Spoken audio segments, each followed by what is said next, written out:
Expect great things. Actually, it's interesting that when a woman is pregnant, we say she is expecting.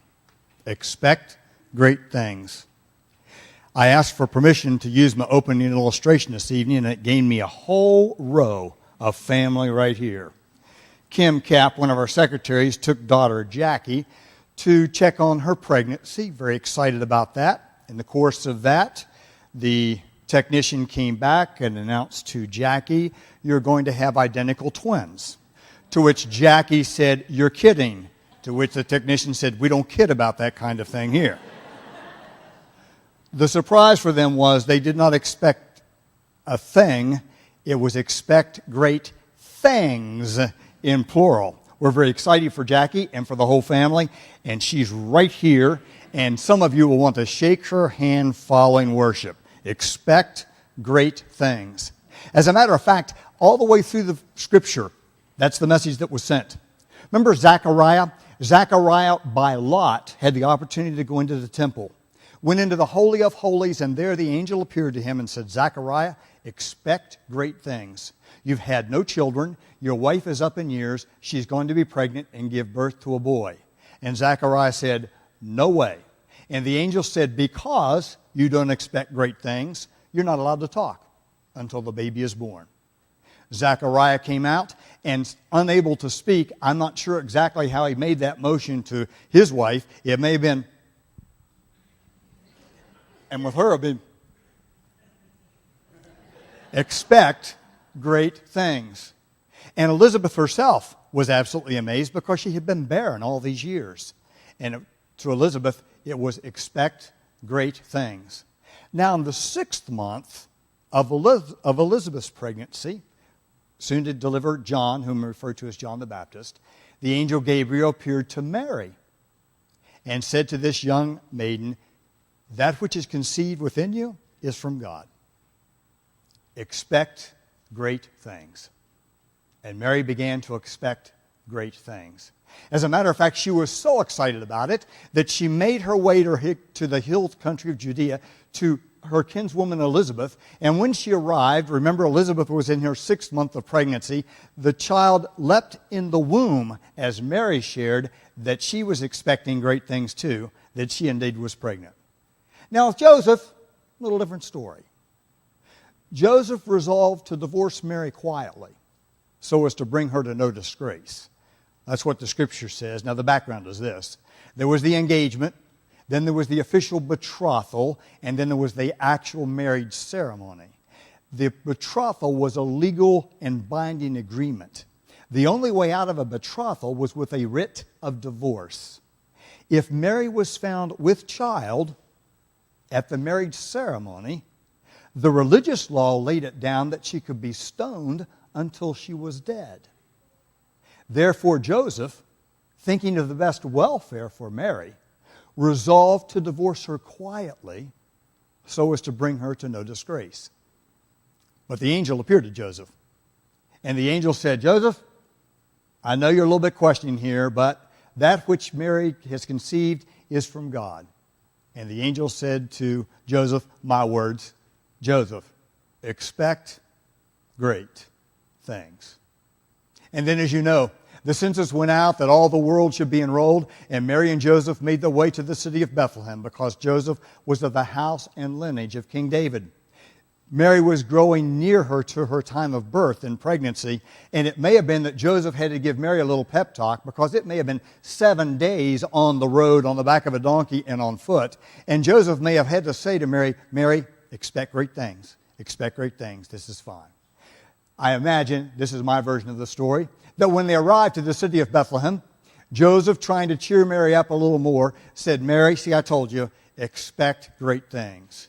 And Mary said, "Joe, you know, you're right. I'm expecting great things now." He said, "What?" She said, "I'm expecting great things now. I'm going to give birth." So Joseph makes his way to the inn, finds the innkeeper. In my version of the story, Joseph says to the innkeeper, "Expect great things. We need a place for the child to be born." Innkeeper says, "The room is full in the inn, but out back there's a quiet place." So the innkeeper, my version of the story again, goes to his wife and says, honey, expect great things. Let's go out back, prepare a place for the child to be born. And indeed, the child was born and laid in a manger. And the shepherds, they were the outcasts. They were the Grinches of that time. They couldn't obey any of the religious rules and regulations. They could not fulfill any of the religious requirements. They raised temple lambs for sacrifice in the temple, but they could never appear there because they were unclean. So the angelic host appears to the shepherds. And what do they say to the shepherds? Hey, go to Bethlehem, find the child, and expect great things. And then sometime later, the astrologers, the magi, the wise men from the east are checking the stars. And one of them elbows the other one and says, hey, what do you see up there? And he says, I'm not real sure, but I think the stars are lined up and we're supposed to expect great things to the nation of Israel. And because of their expectation, they made their way to see the Christ child. Expect great things. That's what I like about Christmas. It was a couple of weeks ago, Ken, as I watched him on Sunday morning, said, I get so excited about Christmas. I get so excited about the expectation. I'm the same way. And what I love are all the stories and all the movies and all the tearjerkers from the Miracle on 34th Street and on they go. They're playing on the Hallmark Channel nonstop during the month of December. You can sense the Christmas spirit by watching them. Now, the one I like the most, the one I grew up on, was How the Grinch Stole Christmas. Actually, this came out in 1957. I was 6 years old then and got read all the time the story of how the Grinch stole Christmas. As a matter of fact, Dr. Seuss was one of my favorites. I had all the big books. I'd take tracing paper, if you remember what tracing paper was, and I'd put the tracing paper down and I would trace the covers of the book and color it in. I was so fascinated by Dr. Seuss. So if you ever wonder why my mind works the way it works, is because my parents read me Dr. Seuss books all of my life. So if you don't want them to turn out like me, don't read them a bunch of Dr. Seuss stuff, all right? How the Grinch Stole Christmas. Now, the Grinch is some big, green, hairy guy, and Dr. Seuss starts off this way. He said the people down in Whoville love Christmas, but the Grinch hated Christmas. The Grinch hated Christmas the whole Christmas season. Now, please don't ask why. No one quite knows the reason. It could be his head wasn't screwed on just right. It could be perhaps that his shoes were too tight. But I think that the most likely reason of all may have been that his heart was 2 sizes too small. That was the Grinch's problem. 2 sizes too small. Now, the cartoon version came out in 1966, in December of that year, of How the Grinch Stole Christmas. And as a part of that presentation of How the Grinch Stole Christmas, a song was written called Grinch, You're a Mean One, Mr. Grinch. You may have heard some of those words, but I have to tell you, I have a friend that does the first line of that better than I can ever dream. Tom Steele, just do the first few words. Right for his guy. You're a mean one, Mr. Grinch. That's great, that's great. I mean, talk about perfect. He does that perfectly. You're a mean one, Mr. Grinch. Actually, some of the lines of the song are, your heart's an empty hole, your brain is full of spiders, you've got garlic in your soul, Mr. Grinch. You've got termites in your smile, you're a nasty, wasty skunk, your heart is full of unwashed socks. And 3 best words that describe you are as follows, and I quote, stink, stank, stunk. Well, the Grinch decided he was going to steal Christmas. So if you don't know the story, and even if you do, you got to listen to me tell it. So the Grinch decides to go down to Whoville and steal everything. He stole the presents, he stole the lights, he even took the logs in the fireplace. And he meets a sweet little girl down there called Cindy Lou Who. And Cindy Lou Who asks him what he's doing, and he tries to pretend that he's Santa Claus and so on. And Cindy Lou Who develops a friendship with the Grinch. Well, sure enough, the Grinch is convinced he has stolen Christmas. And on Christmas Day, he's up on top of his mountain, and he's laughing and joking. And in the year 2000, Jim Carrey plays the Grinch. And as his mother said, he grew up as a little boy in front of the mirror, making faces. And if you've ever watched that movie, you know why he's perfect for the Grinch, because he can make some faces. So the Grinch is up on top of the mountain, and he's laughing and joking because he's stolen Christmas. I've taken all the presents, I've taken all the lights, I've taken the logs in the fire, nothing but depression. And the Grinch is shocked because although the presents are gone, and the lights are gone, and the logs in the fireplace are gone, the people in Whoville are beginning to sing. And they begin to party, and they begin to make merry. And Dr. Seuss writes, and the Grinch, with his Grinch feet ice cold in the snow, stood puzzling and puzzling. How could it be so? It came without ribbons, it came without tags, it came without packages, boxes, or bags. And he puzzled 3 hours till his puzzler was sore. Then the Grinch thought of something he hadn't before. Maybe Christmas, he thought, doesn't come from a store. Maybe Christmas, perhaps, means a little bit more. And what happened then? Well, in Whoville, they say, that the Grinch's small heart grew 3 sizes that day. And the minute his heart didn't feel quite so tight, he whizzed with his load through the bright morning light, and he brought back the toys and the food for the feast, and he sat down and even carved the beast. Indeed, he realized that Christmas was more than just presents and stores and bangles and baubles and ribbons and such. That Christmas is what happens deep in your heart. Good story, how the Grinch stole Christmas. Good story.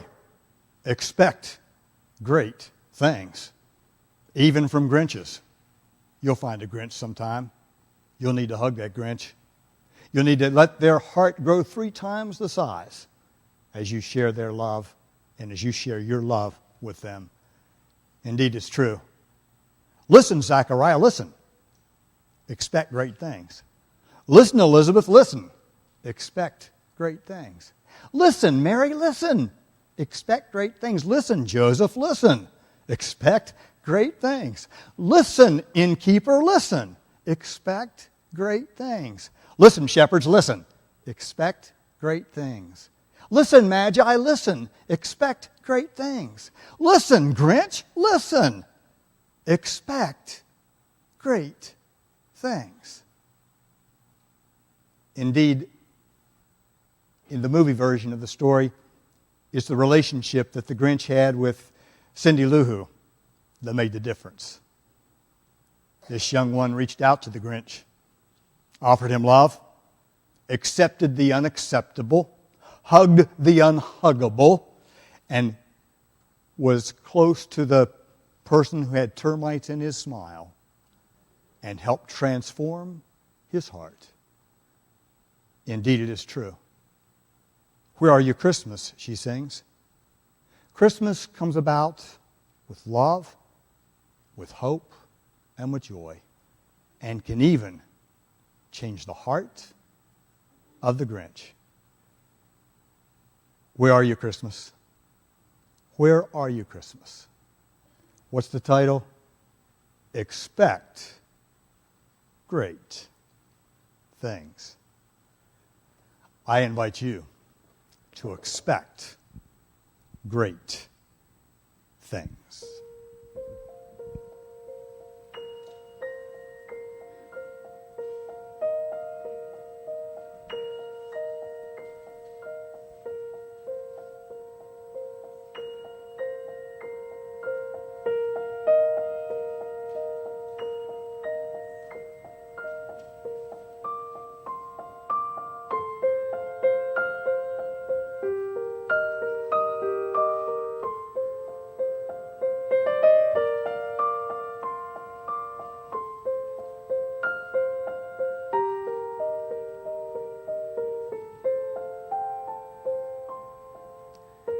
Where are you, Christmas? Why can't I find you? Why have you gone away?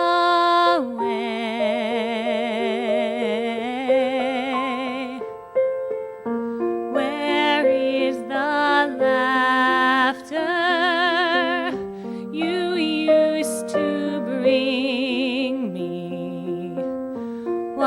Why can't I hear music play? My world is changing. I'm rearranging. Does that mean a Christmas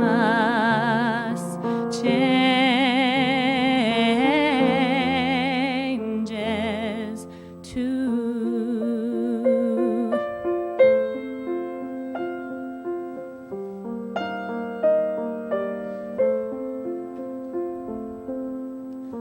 Where are you, Christmas?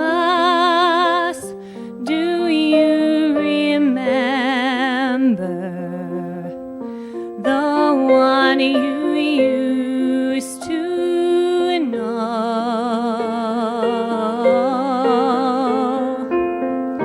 I'm not the same one.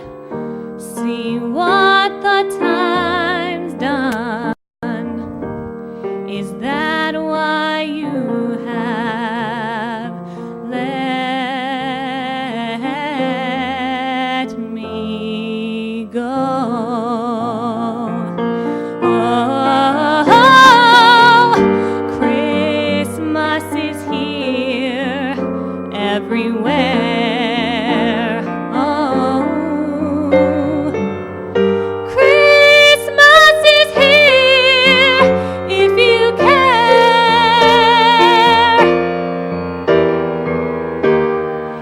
If there is love in your heart and your mind, you will feel like Christmas all the time. Oh, I feel you, Christmas. I know I found you. You never fade away. Oh, the joy of Christmas stays here inside us, fills each and every heart with love.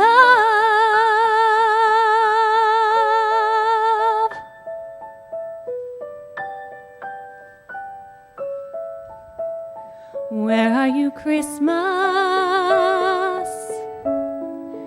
Fills your heart with love.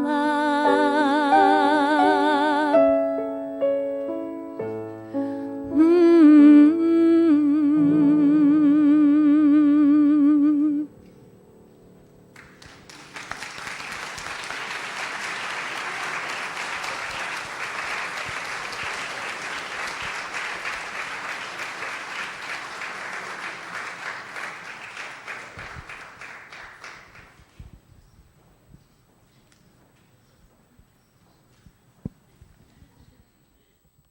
Because of that